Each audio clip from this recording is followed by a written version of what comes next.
Hello friends, good morning. അപ്പം ഞാൻ നമ്മുടെ ചെടികളുടെ അടുത്തേക്ക് വന്നതാണ്. അപ്പം ഞാൻ നിങ്ങൾക്ക് വേറൊരു സംഭവം കാണിച്ചു തരാം കേട്ടോ. കൈ എന്നെ കുറച്ച് ക്ഷമിപ്പിക്കുന്ന ഒരു കാഴ്ചയാണ് കാണിച്ചു തരാം. അപ്പോൾ ഗൈസ്, ഞാൻ കാണിച്ചു തരാമെന്ന് പറഞ്ഞാൽ വേറെ ഒന്നുമില്ല. നിങ്ങൾ എൻ്റെ ശംഖുപുഷ്പത്തിൻ്റെ വേര് കണ്ടോ? അത് ഈ മാവിലേക്കാണ്ട് ഇങ്ങനെ പടർന്ന് പിടിച്ചേക്കണത്. അപ്പം ഇന്നലെ വരെ ഒരു കുഴപ്പമില്ലായിരുന്നു കേട്ടോ ശംഖുപുഷ്പം. ഇത് കണ്ടിരുന്നു മൊത്തം വാടി കരിഞ്ഞിരിക്കണം കേട്ടോ ഗൈസ്. എന്താ സംഭവം എന്നറിയില്ല. ഇത് കണ്ടില്ലേ, ഇതിന്ന് ആരോ പറിച്ചു കളഞ്ഞ പോലെയൊക്കെ ഉണ്ട്. അപ്പം നല്ല അടിപൊളിയായിട്ട് വയലറ്റ് പൂവൊക്കെയായിട്ട് പുഞ്ചിരിച്ചുകൊണ്ടിരുന്ന ശംഖുപുഷ്പം കേട്ടോ. എനിക്ക് ഭയങ്കര സങ്കടമായി, കാരണം കംപ്ലീറ്റ് ഉണങ്ങിപ്പോയിട്ടാ. പിന്നെ എൻ്റെ വിത്തുണ്ട്. അപ്പം ഞാൻ ആ വിത്ത് കുറച്ച് ഇതിനകത്ത് പാകിയിട്ടുണ്ട്. കുഞ്ഞു തൈയൊക്കെ വന്നിട്ടുണ്ട്. അപ്പം അതുകൊണ്ട് ആശ്വസിക്കാം. പിന്നെ ഒരു സമാധാനം എന്ന് പറയുന്നത്, പുതിയ വിത്ത് പാകിയതുണ്ട്.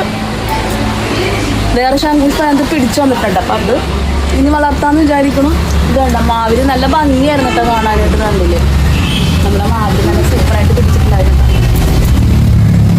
ഈ ശംഖുപുഷ്പം ഞാൻ കൊണ്ടുവന്നിട്ട് ഇപ്പം ഒരു വർഷം കേട്ടോ. കഴിഞ്ഞ ഡിസംബറിൽ ഞാൻ കൊണ്ടുവന്നതാണ്. അതിൻ്റെ ഒരു ഫ്രണ്ട് വന്നിട്ട് അങ്ങനെ കുത്തിക്കൊണ്ടെന്ന് വെച്ചാൽ പിടിക്കുമെന്ന് വിചാരിച്ചില്ല. പക്ഷെ പിടിച്ച് കിട്ടിയായിരുന്നു.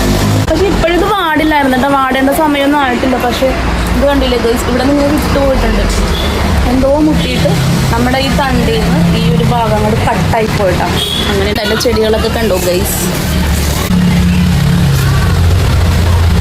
പിന്നെ ഇപ്പുറത്തെ ഭാഗത്തുണ്ട് കാണിച്ചു കേട്ടോ.